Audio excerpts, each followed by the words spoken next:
Doctor Yunus সাহেব একটি কথা বলেছিলেন যে আমি রাষ্ট্র পরিচালনার ক্ষেত্রে কিন্তু আমি দক্ষ না, আমি ব্যবসার জন্য দক্ষ। এবং কি এই কথাটা ওনার নিজের মুখের কথা যে আমাকে যদি রাষ্ট্র পরিচালনার জন্য দেওয়া হয় আমি কি রাষ্ট্র চালাতে পারবো, যেটার ব্যাপারে আমার অভিজ্ঞতা নাই সেটা আমি করতে পারবো না।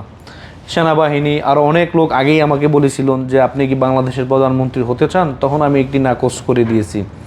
কিন্তু এখন উনি কেন আসলেন, এই বিষয়টা অনেকের আপনার মনে ঘুরপেচ খাচ্ছে যে আগে কেন আসলেন না, এখন কেন আসলেন।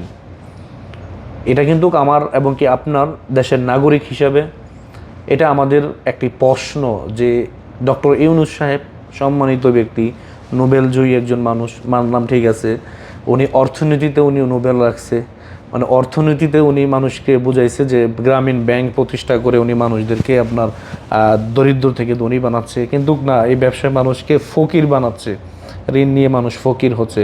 তারপরও আমেরিকা তাকে আপনার নোবেল জয়ী হিসাবে ঘোষণা করেছে এবং কি উনি পুরস্কার পেয়েছেন। এটা পেতেই পারেন, ওনার ব্যক্তিগত বিষয়। কিন্তু দেখা যাচ্ছে কি যে ওনাকে বলা হয়েছিল রাষ্ট্র পরিচালনার ক্ষেত্রে, তখন উনি কিন্তু বলেছিল যে আমি রাষ্ট্র পরিচালনার ক্ষেত্রে অতটা পারদর্শী না, রাষ্ট্র পরিচালনা আমাকে দিয়ে হবে না, এটা বলেছিলেন ডক্টর ইউনূস।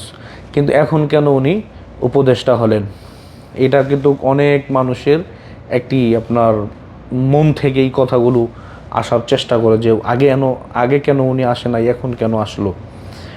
একটা বিষয় কি জানেন, মাননীয় প্রধানমন্ত্রী যখন বলেছিল যে আমাকে ইতিমধ্যে ইঙ্গিত দেওয়া হয়েছে এবং কি বাংলাদেশের অনেক আলেমরাও বলেছেন যে আমাদের বাংলাদেশ নিয়ে গভীর ষড়যন্ত্র হচ্ছে, এবং মাননীয় প্রধানমন্ত্রীও পরে বলেছিলেন যে আমাকে বলেছিল টেকনাফ, তারপর হচ্ছে বান্দরবন, ওই দিক দিয়ে আপনার সব কিছু মিলিয়ে, তারপর হচ্ছে আপনার সেন্ট মার্টিন, এই অঞ্চলটুকু তাদেরকে দিয়ে দেওয়ার জন্য। তার মানে কি বিশাল বড় একটি ষড়যন্ত্র বাংলাদেশকে নিয়ে আমেরিকা করেছিল। আমেরিকার লাভ কি? আমেরিকার লাভ হচ্ছে বাংলাদেশ হচ্ছে ভৌগোলিকভাবে একটি কেন্দ্রবিন্দু, মানে এখান থেকে যদি তারা ঘাঁটি করতে পারে তাহলে পার্শ্ববর্তী যে দেশগুলো রয়েছে ওই দেশগুলোতে তারা অভিযান চালাতে অনেকটা সহজ হয়। মানে কি, যদি তারা ওখানে একটি আপনার ঘাঁটি করতে পারে বা একটি নৌবহরের ঘাঁটি করতে পারে। আপনারা জানেন আমেরিকার যে যুদ্ধ বিমানগুলো সেগুলো কিন্তু তারা নদীতে রেখে, বিশাল বড় বড় বিমান তারা ওখান থেকে কিন্তু ফ্লাই করে যুদ্ধ পরিচালনা করার জন্য। দেখা যাচ্ছে কি এগুলো যদি তারা বাংলাদেশে করতে পারে তাহলে আশেপাশে যে দেশগুলো আছে সেগুলো তারা নিয়ন্ত্রণ করতে পারবে বা তাদের আধিপত্য বিস্তার করতে পারবে। সেটি কিন্তু প্রধানমন্ত্রী এবং কি বঙ্গবন্ধুর কন্যা শেখ হাসিনা কিন্তু সেটি চায়নি। উনি বলেছেন যে বাংলাদেশের জনগণের ভাগ্য নিয়ে আমি কখনো ছিনিমিনি খেলতে পারবো না, হয়তো প্রধানমন্ত্রীর পদ থাকলে থাকুক, না থাকলে নাই। এখন এমন কথা উনি বলেছেন যে বয়স তো প্রায় অনেক হয়ে গেছে, আর না হলেও চলে।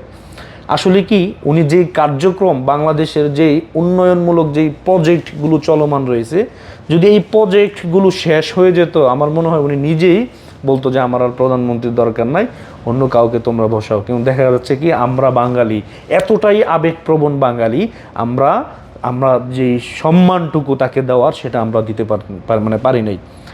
এতটাই আমরা মানে লজ্জিত জাতি, মানে গণভবনে গিয়ে মানে একজন মহিলা মানুষের একটা অন্তর্বাস, সেটা নিয়েও আমরা কি করছি, ভিডিও করছি।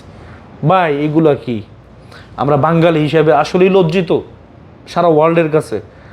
সাধারণত পাকিস্তানি যারা, তাদের কাছে যখন আমি মানে দুবাই এয়ারপোর্টে, আমার প্র্যাকটিক্যালি ঘটনা, দুবাই এয়ারপোর্টে যখন আমি আসছি উমরা করার জন্য, সৌদি আরবে আসার ক্ষেত্রে ট্রানজিট ছিল আমার দুবাইতে, তখন পাকিস্তানিরা আমাকে দেখে অনেকভাবে বলতেছে যে ও তোমারা বাংলাদেশ হাসিনা ও কিদারে इंडिया से इंडिया गया, वो बांग्लादेश नहीं आया, कहते बांग्लादेश आइसे ना, कहे तुम्हारा बांग्लादेश का आदमी है बहुत খারাপ आदमी है, কইতাছে কয় এত বিশ্রী করছে হারা, মানে বুঝাইতেছে আর কি যে বাঙালি আসলে ভালো না। শেখ হাসিনা যে উন্নয়নগুলো করছিল আসলে এগুলো অন্য কোনো সরকার করতে পারবে না বাংলাদেশে।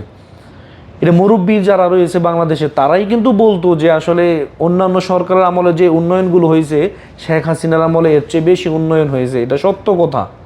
কিন্তু দেখা গেছে কি তাকেই আমরা মানে করে দিছি, দেশ থেকে বিতাড়িত করে দিছি। এটা ভাই আমাদের, আমরা মনে করি এটা আমাদের ব্যর্থতা, এটা আমাদের ব্যর্থতা। তারপর কি হলো, ডক্টর ইউনূস সাহেব বাংলাদেশে আসলো। উনি কেন আগে আসলো না? ওনাকে পাঠানো হয়েছে বাংলাদেশের নিয়ন্ত্রণ নেওয়ার জন্য, যাতে করে উনাকে দিয়ে কিছু একটা করতে পারে। যেমন বিরোধী দল যা আরও যে রাজনৈতিক দলগুলো আছে তারা কি চাচ্ছে, নির্বাচন দ্রুত সময়ে বাংলাদেশে নির্বাচন দেওয়া হোক। এখন অন্তর্বর্তী সরকারের কথা কি যে 2 বছর আগে কেন নির্বাচন দেওয়া হবে না, তার মানে বোঝা যাচ্ছে যে তারা 2 বছর রাষ্ট্র পরিচালনা করবে। কিন্তু বাংলাদেশে কিন্তু এটা সম্ভব না। এদেশে আওয়ামী লীগ আছে, বিএনপি আছে, জামাত আছে, আর অন্যান্য দল আছে। এদেশে কিন্তু এটা কখনো সম্ভব না। যারা সমন্বয় ছিল তারাই এখন তাদের যান বাঁচানোর জন্য তারা অনেকটা মরিয়া হয়ে উঠেছে।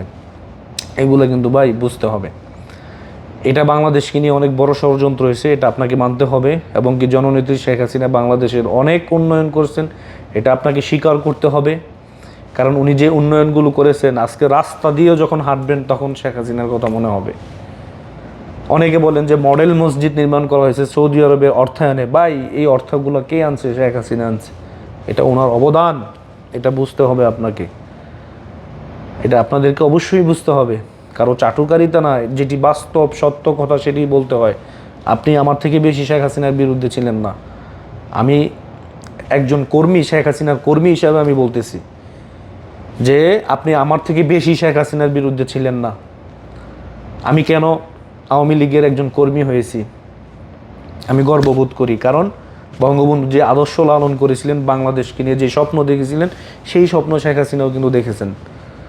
আগে কিন্তু আমরা এমনিতেই শেখ হাসিনাকে অনেক গালিগালাজ করেছি, অনেক কিছু করেছি। দেখা যাচ্ছে কি দিন শেষে শেখ হাসিনাই একজন প্রকৃত মানুষ, সেই বাংলাদেশকে ভালোবাসে এবং কি দেশকে নিয়ে তার অনেক বড় স্বপ্ন রয়েছে।